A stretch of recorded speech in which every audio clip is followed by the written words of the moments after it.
디지털 목자 최정연입니다. 제가 게재한 마귀, 악령들의 마지막 논의로서 이제 마귀와 그 악령들 곧 귀신의 총체적인 부분을 살펴보겠습니다. 이 하워드 피트만 목사님의 이 체험을 마지막 때를 위한 하나님의 깊은 사랑의 지식으로 보아야 합니다. 12장 악령들의 목격담 전체게요.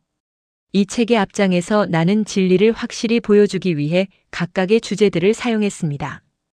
이 장에서 나는 악령들을 대했던 그 경험의 첫 부분으로 돌아가서 그것을 자세히 다루고 싶습니다.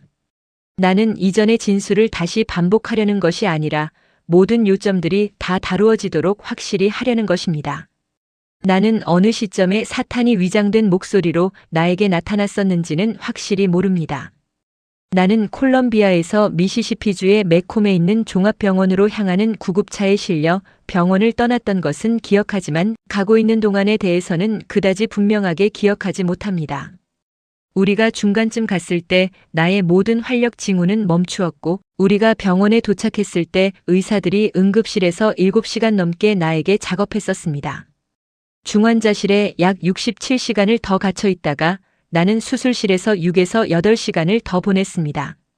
그들이 나를 다시 중환자실로 데려갔고 나는 거기에서 7일 동안 머물렀습니다. 수술에서 나온 지 13시간 후에 나의 오른쪽 폐가 붕괴했고 그 상태에 대한 수술은 중환자실에서 행해져야 했습니다. 영에서는 시간의 개념이 없다. 그 기간 동안 어느 때에 사탄이 나에게 왔는지는 모릅니다. 나를 속이려는 사탄의 이 시도는 나의 초자연적 경험의 첫 부분이었습니다. 그의 유혹이 실패한 후에 나는 내 육체적 몸으로부터 빼내졌습니다. 어느 시점의 시간에 그것이 발생했는지 그리고 내가 내 몸에서 얼마나 오래 나와 있었는지도 모릅니다. 왜냐하면 내가 영적 세계에 있을 동안에는 시간의 개념이 없었기 때문입니다. 나는 내가 처음 둘째 하늘로 데려져 갔을 때가 금요일 밤이었다고 생각하는데 내가 도시의 거리로 데려져 나와서 악령 활동을 관찰하도록 허용되었던 것은 낮 시간 동안이었습니다. 금요일 밤에서 월요일 밤까지의 대부분의 시간에 내가 내 몸에서 나와 있었을 가능성이 큽니다. 한 번은 내가 내 몸 쪽으로 다시 데려와졌었지만 나는 그때 그 몸으로 돌아가지 않았습니다. 다른 때에 내가 몸으로 되돌려졌다가 나중에 다시 데려가졌었을 수도 있습니다. 나는 한 가지는 확실히 압니다. 나는 내가 보도록 허용되었던 것 모두를 내 기억에 보유하도록 허용되지는 않았습니다. 그들은 의도적으로 그들이 나의 기억에서 어떤 것들을 가져갔다는 사실을 내가 알게 만들었는데 나는 이것의 목적은 이해하지 못합니다. 만일 그들이 내가 어떤 것들을 기억하기를 원하지 않았다면 그들은 우선 왜 내가 그들이 그것들을 나에게 보여주었다는 것을 알게 만들었을까요? 내가 본 모든 것들을 기억하도록 허용하지 않은 두 가지 예가 있습니다. 하나의 예는 신비 악령입니다. 두 번째는 그 터널을 그렇게 아름답게 만들었던 것이 무엇이었는가입니다. 거기서는 아주 분명했었지만 여기서는 분명하지 않은 다른 것들도 있습니다. 그들이 왜 이런 일들을 했을까라고 나는 스스로에게 질문합니다. 그리고 그들이 내가 이해하지 못했었던 어떤 일들을 나에게 보여주려고 엄청난 노력을 해놓고도 그 일들에 대해 설명해주지 않았던 경우도 있었습니다. 예를 들면 나는 이 물리적 세상의 모든 장소들 중에서 주유소 주위에 집중된 악령 활동을 보도록 허용되었는데 왜 거기에 그렇게 많은 활동이 있었는지에 대해 한마디의 설명도 듣지 못했습니다. 그들은 병원 주변에 특별히 강하게 집중된 악령 활동에 대해서도 설명하지 않았습니다. 나는 하나님이 어떤 식으로든 비조직적이지는 않다는 것을 압니다. 내가 보도록 허용된 모든 것들과 참여했었던 것에는 이유가 있습니다.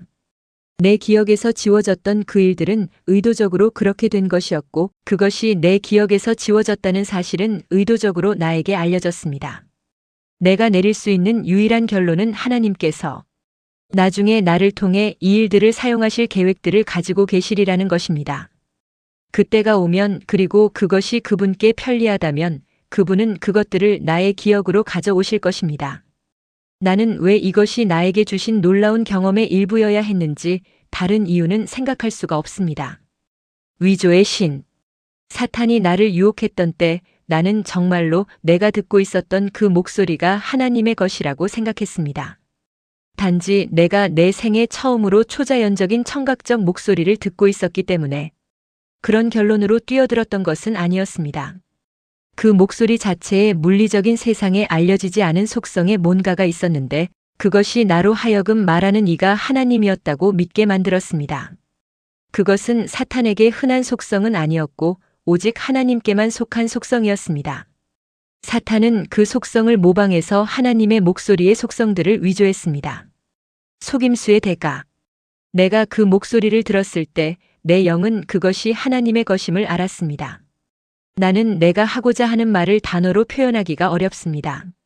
내 영은 오직 하나님만이 그 목소리의 음색에 드러난 그런 속성들을 소유하실 수 있다는 것을 알았습니다.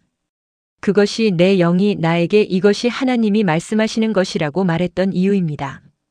이 사건을 통해서 나는 사탄이 심지어 영까지도 속이고 사기칠 수 있는 능력을 가지고 있다는 것을 배웠습니다.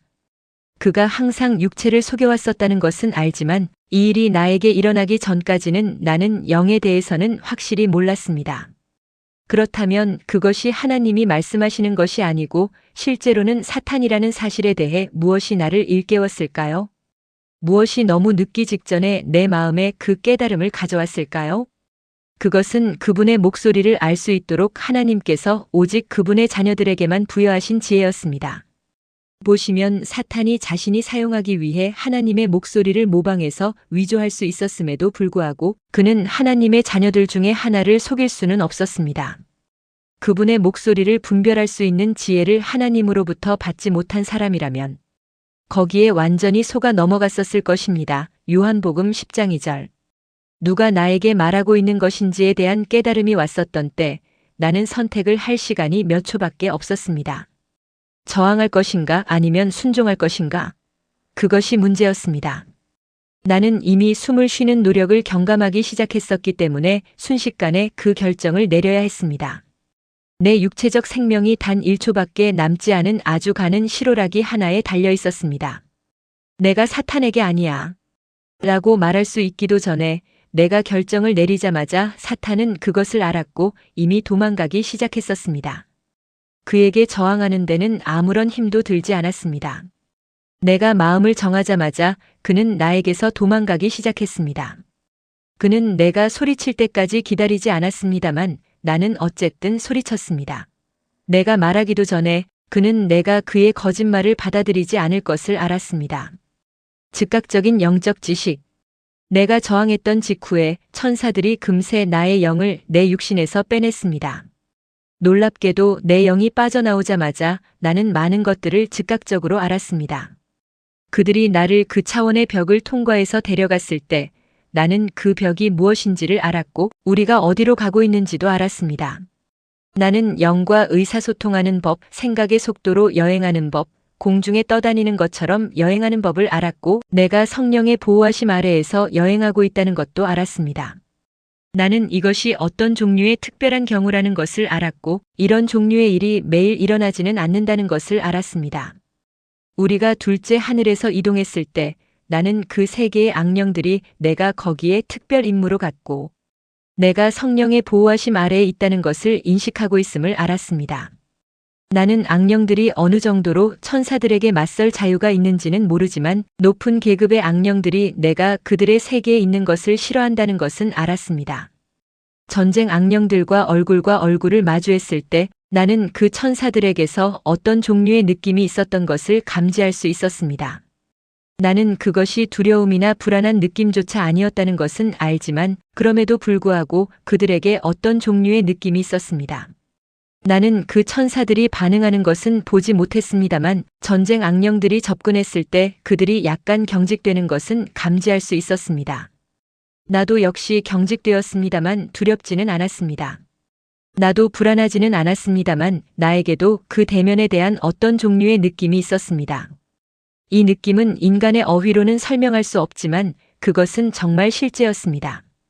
나는 악령들이 강요된다면 천사들과 싸울 것이지만 보통은 싸우지 않는 것을 선호한다는 것을 발견했습니다. 그러나 특정한 상황 아래에서는 그들이 천사들과 싸울 것입니다. 내가 알아챈 또 다른 확연한 것은 내가 모든 악령들을 보고 있었을 때 전체 여행을 통틀어 단 한 번도 천사가 그들에 대해 어떤 경멸적인 발언도 하지 않았다는 것입니다. 심지어 가장 낮은 지위에 있는 불가촉자들 또는 변태 악령들에게도 부정적으로 논평하지 않았습니다. 나는 그들이 그 악령들의 능력을 존중한다는 뚜렷한 인상을 받았습니다. 성경은 유다서 1장 9절에서 이런 존중에 대해 보여줍니다. 악령들과의 대면. 이 책의 6장에서 나는 아리조나 주에 있는 피닉스에 사는 한 젊은 주부가 외계인들을 만났었다는 주장을 했던 사례를 보고했습니다. 그녀가 자신을 유괴했었던 외계인을 묘사했을 때 나는 그녀의 묘사가 얼마나 거대한 거인 악령의 모습과 비슷했는지에 대해 놀랐습니다. 그녀는 최면 아래에서 이런 묘사를 했고 그녀를 조사하던 의사는 그녀가 정말로 다른 행성에서 온 외계인들을 만났었다고 확신했습니다. 그녀가 만났던 것은 다른 행성에서 온 외계인들이 아니었고 전쟁 악령들이나 악령들의 프린스들 중에 하나였습니다. 사슴 같은 모습. 외계인들에게 납치되어 우주선으로 끌려갔었다가 거기서 그 존재들이 자신의 피에 어떤 종류의 검사를 했었다고 주장하는 또 다른 여성의 진술을 얼마 전에 내가 읽었습니다. 이 사람은 자신이 볼 수 있었던 유일한 것이 사슴의 모습을 가지고 있었다고 주장했습니다. 그녀는 그것이 암컷이었고 그녀의 건강에 대한 염려를 보이면서 그녀에게 이야기했다고 진술했습니다. 이 경우에도 역시 그녀를 조사했던 의사들이 최면과 거짓말 탐지기를 사용했습니다.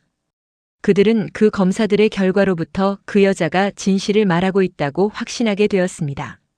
세 번째 계급의 악령들 속에서 내가 여기 지구의 많은 동물들과 비슷한 모양과 형태를 가진 악령들을 보았었다는 것을 기억하십시오. 이 무리 속에 정말로 우리의 사슴과 같은 형태를 가진 것들이 있었습니다. 이 무리 속에는 반인 반수의 모양들과 형태들을 가졌던 악령들도 있었습니다. 나는 그리스 신화의 반인 반수의 존재들에 대한 영감이 이 무리로부터 나왔을 가능성을 고려해 봅니다. 개구리 같은 모습.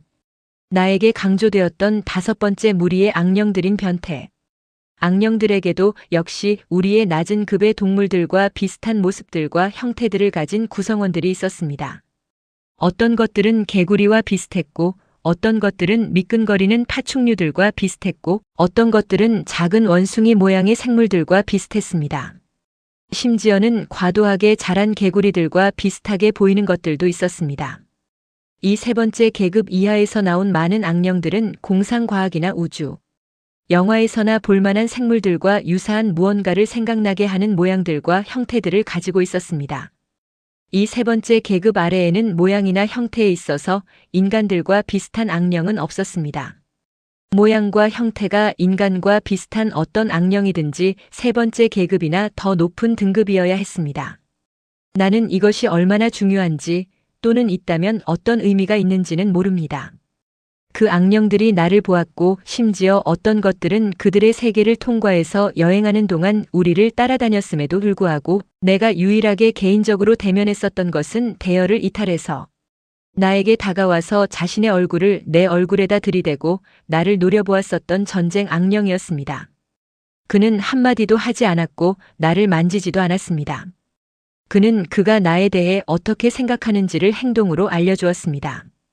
그는 내가 거기에서 신성한 보호 아래에 있다는 것을 알았었지만 그가 취했던 행동이 허용될 것이라는 것도 분명히 알았었습니다. 내가 그 보이지 않는 분리하는 차원의 벽의 저쪽 편에 있었을 동안 나는 물리적 세상을 들여다볼 수가 없었기 때문에 이쪽에서 일어나는 일들을 볼 수가 없었습니다. 나는 그 벽을 볼 수가 없었고 그것을 통과하는 법도 몰랐습니다. 명백히 그 천사들은 여기서 일어나고 있는 것들을 알았고 어디서 그 벽을 통과해야 하는지도 알았습니다. 그들이 여기서의 악령 활동을 보여주기 위해 나를 물리적 세상으로 데리고 돌아올 준비가 되었을 때 그들은 자신들이 원하는 장소로 나오기 위해 어디서 그 벽을 통과해야 할지를 알았습니다. 정신감응, 텔레파시. 우리가 그 벽을 통과하자마자 나는 모든 물리적 광경들과 물리적 소리들을 보고 들을 수 있었습니다. 나는 사람들이 이야기하는 것도 들었고 그들이 말하는 각각의 단어를 이해했습니다. 그러나 그 사람들은 나를 보거나 듣지 못했습니다. 내가 육체적 몸 밖에 있었기 때문에 나는 마음의 파장을 이용해 마음을 내뿜고 그런 방식으로 받으면서 영으로서 의사소통해야 했습니다. 영적 의사소통을 묘사하는 가장 쉬운 방법은 정신적 텔레파시라는 용어를 사용하는 것입니다. 나는 영이 육에게 분명한 메시지를 전달하는 유일한 방법이 육체적 몸을 통해서라는 것을 발견했습니다. 어떤 악령들은 특정 상황에서 자신들의 형태를 인간들에게 드러내는 능력을 가지고 있고 인간 세상은 이것을 유령귀신의 출현이라고 부릅니다. 이런 유형의 유령귀신 출현의 대부분의 경우에는 그 악령이 세 번째 계급에서 나오겠지만 항상 그런 것은 아닙니다. 염력. 세 번째 계급에서 나온 악령들이 물리적 세계에서 물리적 물체를 움직이는 능력을 가진 자들입니다. 이 물체들의 움직임은 육체적인 눈으로 감지될 수 있지만 육체적인 눈은 그 물체를 움직이고 있는 영은 감지할 수 없습니다. 이것은 물리적 세상에서 염력이라고 언급됩니다. 이 능력이 세 번째 계급의 악령들에게만 제한되어 있지는 않지만 그들이 여기 지구에서의 이런 유형의 활동을 책임지고 있는 자들입니다. 수호 천사들도 이런 능력이 있고 때때로 이것을 사용하지만 검은 마법의 영역과는 절대 연관되어 있지 않습니다. 무의식적 마음. 영이 육신에서 분리된 사람의 영과 의사소통할 때 의사소통은 항상 텔레파시를 통해 무의식적인 마음에 행해집니다. 육체적인 사람은 육체적 상태에 있을 동안에는 자신의 무의식적인 마음을 인식하고 있지 않지만 육체로부터 분리되었을 때는 그가 사용하는 것이 무의식적인 마음입니다. 사람의 무의식적인 마음은 하나님의 형상의 모든 속성들을 가지고 있습니다. 사람의 마음은 두 가지 상태에 있는데 의식적인 마음은 육체적 상태이고 무의식적인 마음은 영적 상태입니다. 사람이 이 두 가지 상태 사이에서 이동하는 것을 의식 변성 상태라고 부릅니다. 의식 변성 상태. 사람이 의식 변성 상태에 있을 때가 악령들의 직접적인 영향에 가장 열려있는 때입니다. 이 상태에서는 사람이 자신의 의식적 마음과 무의식적 마음에서 받을 수 있고 두 가지 마음 모두로부터 기억할 수 있습니다. 영적 존재들은 자신들이 그것에 관여하는 것을 사람의 의식적인 마음으로부터 감출 수 있는 능력이 있습니다.